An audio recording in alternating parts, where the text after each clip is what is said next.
बाद आया act of settlement 1781। Settlement से ही समझ में आ गया कि ये रेगुलेटिंग एक्ट के खामियों को दूर करने के लिए लाया गया संशोधन अधिनियम था, सेटलमेंट। ठीक है, ये आया 1781 के अंतर्गत। इसका उद्देश्य यही था कि रेगुलेटिंग एक्ट की जो खामियां रह गई है, जैसे सर्वोच्च न्यायालय जो बनाया था रेगुलेटिंग एक्ट में, उसे बहुत ज्यादा अधिकार क्षेत्र मिल गया, तो उसके भी सीमित करना था। ऐसी कई खामियों को दूर करने के लिए एक्ट ऑफ सेटलमेंट 1781 लाया गया। इसके प्रमुख प्रावधान हम पढ़ लेते हैं। पहला, कलकत्ता की सरकार को बंगाल, बिहार, उड़ीसा के लिए विधि निर्माण की शक्ति प्राप्त हुई।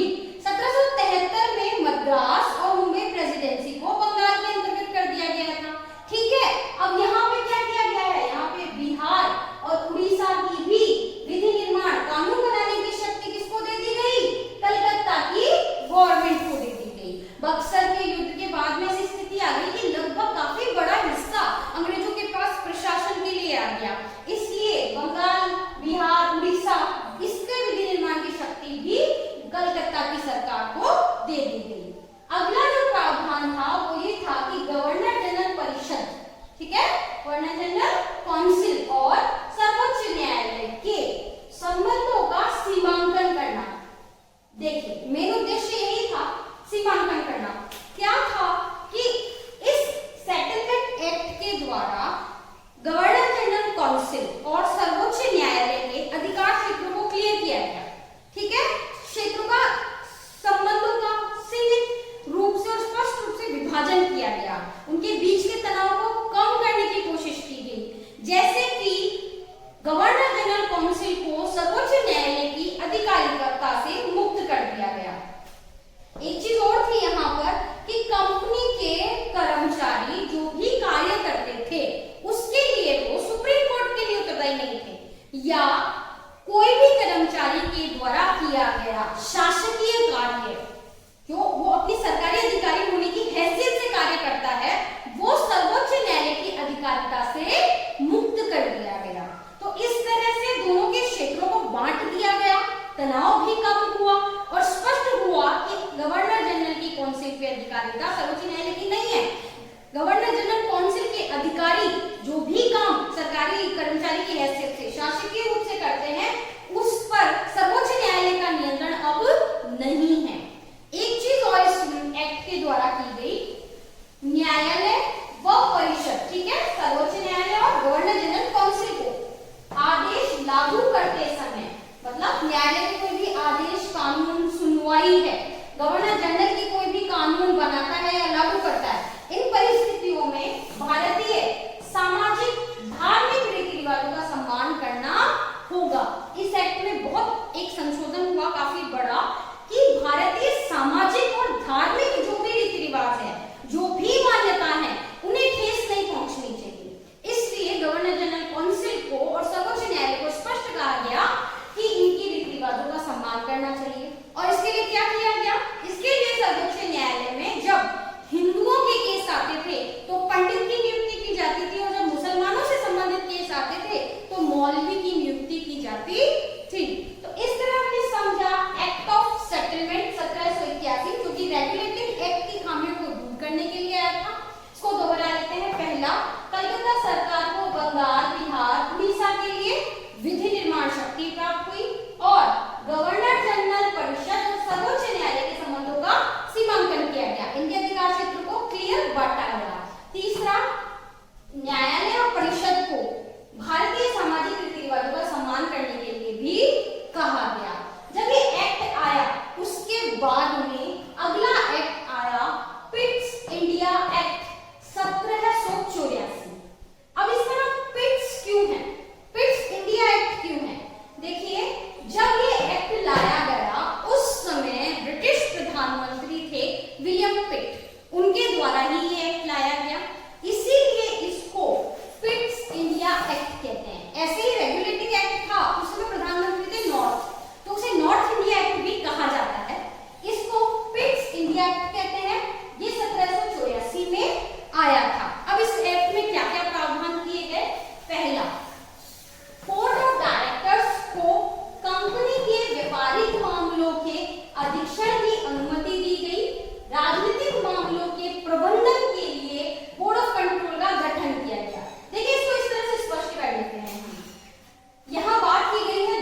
गवर्नर जनरल अपनी परिषद के निर्णयों को विशेष परिस्थितियों में रद्द कर अपने निर्णय लागू कर सकता है। एक बार दोहराते हैं, ये जो गवर्नर जनरल है ये क्या कर सकते हैं, अपनी ही काउंसिल के, ठीक है, जो निर्णय किए गए हैं, कोई स्पेशल कंडीशन हो, कोई विशेष परिस्थिति हो, तो वो अपनी ही काउंसिल के निर्णयों को रद्द कर सकता है, क्योंकि वो वहां पे पूरी सदस्य संख्या मिलकर बहुमत से, निर्णायक मत से, इस प्रकार से जो डिसीजन लेती है, ठीक है ना, उसमें सिर्फ गवर्नर जनरल का पार्ट नहीं होता, सदस्यों का भी पार्ट होता है। तो ऐसे लिए गए निर्णय को गवर्नर जनरल रद्द कर सकता है और अपने निर्णयों को लागू कर सकता है। कुछ कुछ वीटो पावर जैसा लगता है, तो संवैधानिक विकास तो ये अच्छा कदम भी है, लेकिन ये तरह से गवर्नर जनरल के हाथ में महत्वपूर्ण शक्ति आ गई।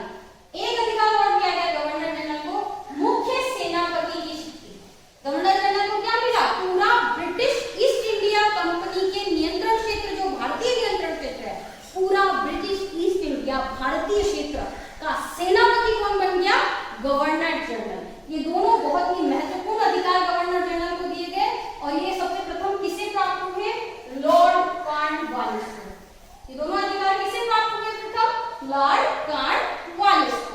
तो ये अमेंडमेंट एक्ट क्लियर हुआ कि प्रथम गवर्नर जनरल लॉर्ड कॉर्नवालिस थे, जिन्हें ऐसे दो अधिकार मिले, पहला अपनी ही काउंसिल के किसी भी निर्णय को, कानून को रद्द करके स्वयं अपना कानून या निर्णय लागू कर सकते हैं, दूसरा वो गवर्नर जनरल पूरे ब्रिटिश ईस्ट इंडिया भारतीय क्षेत्र का मुख्य सेनापति होगा। ये चीज क्लियर हो गई। उसके बाद हमने ये पढ़ा था कि 1773 का रेगुलेटिंग एक्ट, फिर एक्ट ऑफ सेटलमेंट 1781, उसके बाद east India act 1783, amending act 1786। इसके बाद ईस्ट इंडिया कंपनी के अंतर्गत 4 चार्टर एक्ट आए। चार्टर एक्ट, राजपत्र, ठीक है। जो चार्टर एक्ट थे ये 20-20 वर्ष के अंतराल में आए, जैसा कि पिछली वीडियो में मैं स्पष्ट कर चुकी हूँ। इसमें सबसे पहला ये 20-20 अंतराल में क्यों आया, इसका महत्वपूर्ण काम था कि अगले 20 वर्ष के लिए वापस उस ईस्ट इंडिया कंपनी को अनुमति दे देना, ठीक है। फिर वो खत्म होने लगता टाइम में, फिर उसके अगले 20 वर्ष के लिए ब्रिटिश ईस्ट इंडिया कंपनी को फिर से भारत के लिए अनुमति दे देना। इसमें पहला जो चार्टर था वो था चार्टर एक्ट 1793। इसमें क्या क्या प्रावधान किए गए, कंपनी के व्यापारिक अधिकारों को 20 वर्ष के लिए बढ़ा दिया गया। वही बात जो मैंने अभी स्पष्ट की कि चार्टर एक्ट में मेन काम क्या हो रहा है, 20-20 वर्ष के बाद ये क्यों लाए जा रहे हैं चारों चार्टर एक्ट, क्योंकि व्यापारिक जो उसके अधिकार है उनको अगले 20 वर्ष के लिए हर बार इसमें बढ़ा दिया जाता। तो 1793 के चार्टर एक्ट में क्या किया गया, कंपनी के व्यापारिक अधिकारों को अगले 20 वर्ष के लिए बढ़ा दिया गया। दूसरा प्रावधान क्या किया गया, नियंत्रण मंडल के सदस्यों के भारतीय राजस्व से वेतन देने की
बाजार चाहिए था उन्हें, तो भारतीय बाजार ब्रिटिशर्स को उपलब्ध कराने के लिए ये संशोधन ये एक्ट में कानून, ये एक्ट लाया गया जिसमें कहा गया कि कंपनी भारत के साथ व्यापार के एकाधिकार को समाप्त कर दिया गया है। एक निश्चित सीमा के तहत रहते हुए शेष ब्रिटिशर्स भी भारत में आकर व्यापार कर सकते हैं। पर इसमें दो चीज थी, ये जो कंपनी का भारत के साथ व्यापार था, इसमें चीन के साथ व्यापार अभी भी एकाधिकार रहा। चीन के साथ व्यापार सिर्फ ईस्ट इंडिया कंपनी कर सकती है और चाय का व्यापार सिर्फ ईस्ट इंडिया कंपनी कर सकती है। तो इस प्रावधान में दो चीजें ध्यान रखनी है। पहली बात, एकाधिकार समाप्त किया गया, अन्य ब्रिटिश वासियों को भी अनुमति दी गई, परंतु चीन के साथ व्यापार और चाय का व्यापार, ये दो चीजों में अभी भी ब्रिटिशर्स ने ईस्ट इंडिया कंपनी का एकाधिकार माना। अगला प्रावधान था, विधियों को ब्रिटिश संसद की अनुमति के बिना लागू नहीं किया जा सकता। बहुत ही मोस्ट था ये। जैसे कलकत्ता, मुंबई, मद्रास की गवर्नर जनरल काउंसिल्स थी, वो लोग जो भी विधि बनाते थे, ठीक है, तो वो विधि डायरेक्ट लागू नहीं कर सकते थे। ये प्रावधान किया गया कि हर विधि को ब्रिटिश संसद की, ठीक है, इसकी ब्रिटिश संसद की अनुमति लेनी होगी। इस अनुमति के बाद ही वो लागू होगा। अगला पॉइंट, भारत में शिक्षा प्रसार के लिए 1 लाख रुपए वार्षिक धनराशि का प्रावधान किया गया। ये पहला कदम था शिक्षा पद्धति में, ठीक है। चार्टर एक्ट 1813 में पहली बार शिक्षा के क्षेत्र में प्रावधान किया गया और इसे आगे तक भी ले जाया गया। ये क्या प्रावधान था कि शिक्षा के क्षेत्र में 1 लाख रुपए हर साल खर्च किए जाएंगे। ये थी तो उनकी खुद की पॉलिसी, वो भारत में अंग्रेज पैदा करना चाहते थे। ये चीज जो ये कॉन्सेप्ट है, हम दूसरी वीडियोस में समझेंगे जब हम स्वतंत्रता संग्राम का अध्ययन करेंगे, उन चरणों में जाएंगे। तो अभी हम ये ध्यान रखते हैं कि धनराशि खर्च करने का प्रावधान शिक्षा के क्षेत्र में पहली बार कब आया? 1813 में। कितनी धनराशि वार्षिक रूप से दी गई? 1 लाख रुपए, ठीक है। आखिरी इसका प्रावधान था इस एक्ट का, भारत में ईसाई मिशनरियों को धर्म प्रचार की अनुमति। मिशनरीज कौन होते हैं? जो अपने धर्म का प्रचार करते हैं।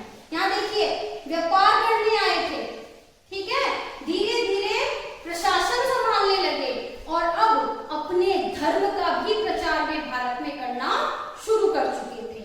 इस एक्ट के तहत भारत के अंदर जो भी ईसाई मिशनरीज हैं वो आएंगे और भारत में अपना ईसाई धर्म का प्रचार करेंगे। पूरी तरह से उनकी संस्कृति हम पर आ रही है, उनकी शिक्षा पद्धति को हमें आत्मसात करवाया गया, उनके धर्म को हमारे ऊपर दिखाया गया, हमारे पे प्रचार करने के लिए अनुमति दे दी गई, ठीक है। तो इस एक्ट में ये प्रावधान हुए, एक बार दोहरा लेते हैं।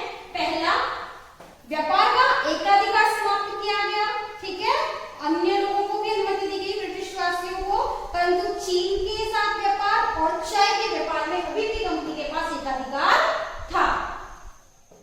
कोई भी कानून विधि तभी लागू होगी जब ब्रिटिश संसद उसको अनुमति प्रदान करे। अगला, शिक्षा के प्रसार के लिए 1 लाख रुपए की वार्षिक धनराशि का प्रावधान किया गया और ईसाई मिशनरियों को भारत में धर्म प्रचार की अनुमति दे दी गई। ये हुआ चार्टर एक्ट 1813। इसके ठीक 20 साल बाद चार्टर एक्ट 1833, वही अगले 20 वर्ष के लिए अनुमति मिल गई। अब यहाँ क्या क्या प्रावधान हुए वो देखते हैं। देखिए, यहाँ हमने शब्द पढ़ा था एकाधिकार, ध्यान से देखिएगा। यहाँ हमने क्या पढ़ा था? एकाधिकार खत्म हो गया, मतलब वो लोग भी कर सकते हैं। और यहाँ क्या कर दिया? पूर्णतः समाप्त कर दिया। ईस्ट इंडिया कंपनी को पूर्णतः व्यापार अधिकार समाप्त कर दिए।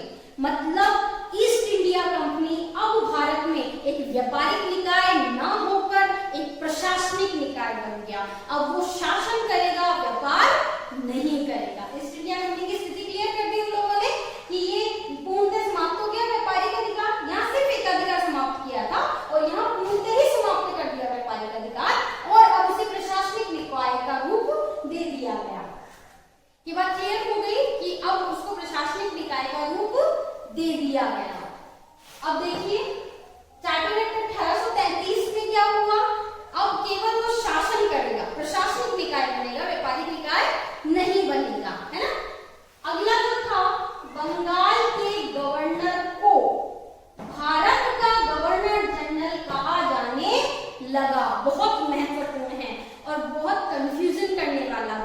बार बार गवर्नर जनरल बन रहे हैं, फिर प्रथम गवर्नर जनरल कैसे हो रहा है, कैसे स्थिति स्पष्ट हो रही है, एक बार इसको ढंग से समझते हैं पुराना याद करके। देखिए सबसे पहले ईस्ट इंडिया कंपनी की तीनों प्रेसिडेंसी में एक पद बना गवर्नर का, ठीक है। जो पहला गवर्नर था वो था रॉबर्ट क्लाइव, है ना। उसके बाद में रेगुलेटिंग एक्ट के तहत 1793 में बंगाल के गवर्नर को गवर्नर जनरल पद नाम दिया गया। तो अब बंगाल के प्रथम गवर्नर जनरल कौन बने? Warren Hastings. पहले हम पढ़ चुके, अब उसका अगला चरण चलते हैं। अब 1833 के एक्ट में भारत का गवर्नर जनरल बनाया गया। पहले गवर्नर बने, फिर बंगाल का गवर्नर जनरल बना और अब भारत का गवर्नर जनरल। पहले गवर्नर रॉबर्ट क्लाइव, भारत के प्रथम governor general Warren Hastings, sorry Bengal के प्रथम गवर्नर जनरल वॉरेन हेस्टिंग्स। और अब हम पढ़ रहे हैं भारत के गवर्नर जनरल, और वे कौन बने? पहले लॉर्ड विलियम बेंटिंग, ठीक है। लॉर्ड विलियम बेंटिंग भारत के प्रथम गवर्नर जनरल बने। ये चीज बहुत कंफ्यूज करती है, एक बार और टिप्स से याद कर लेते हैं। देखिए पहला गवर्नर कौन? Robert Clive. दूसरा बंगाल का गवर्नर जनरल प्रथम वॉरेन हेस्टिंग्स। तीसरा भारत का प्रथम governor general lord William Bentinck, ठीक है।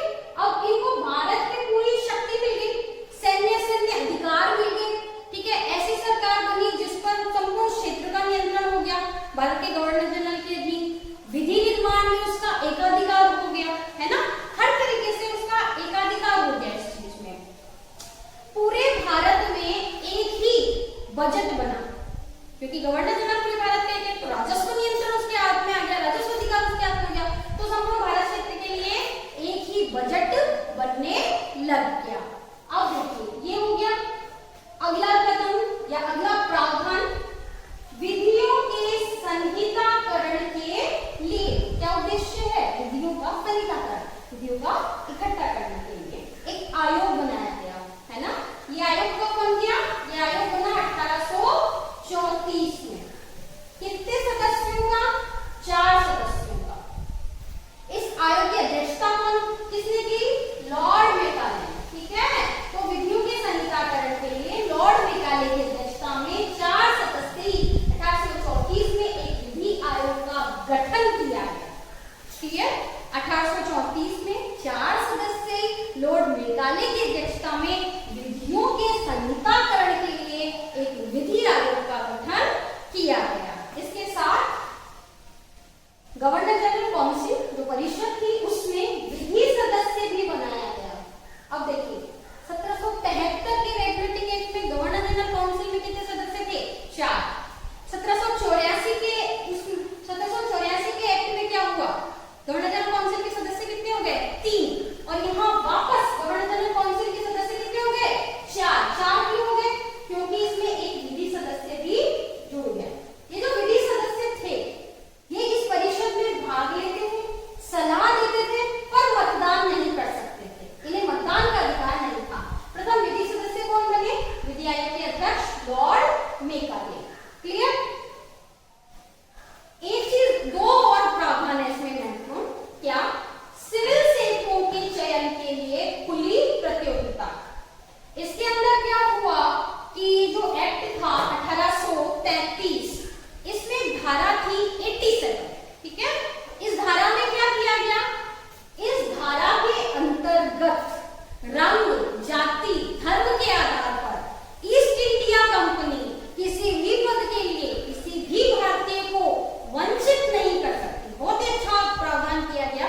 ये ब्रिटिश संवैधानिक स्थिति को और आगे लेके गया। मुख्य धारा का एक बहुत अच्छा प्रावधान था, ठीक है, ये किया गया। परंतु वही बात, बोर्ड ऑफ डायरेक्टर्स के विरोध के कारण ये प्रावधान क्रियान्वित नहीं हो पाया, खत्म हो गया। बोर्ड ऑफ डायरेक्टर्स ने इसका विरोध किया और ये जो खुली प्रतियोगिता का प्रावधान आया था पद के लिए, ये खत्म हो गया।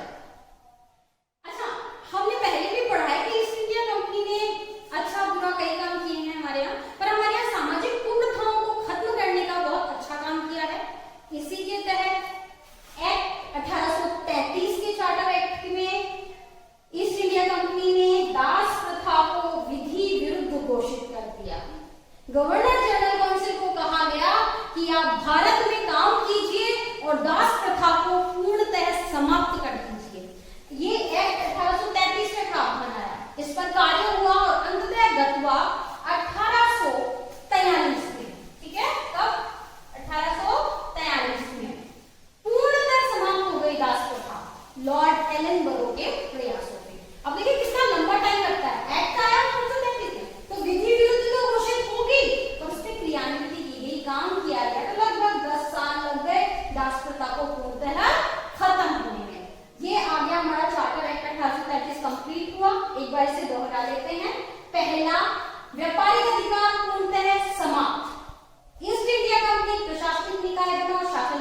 ब्रिटिश के अधीन। क्लियर?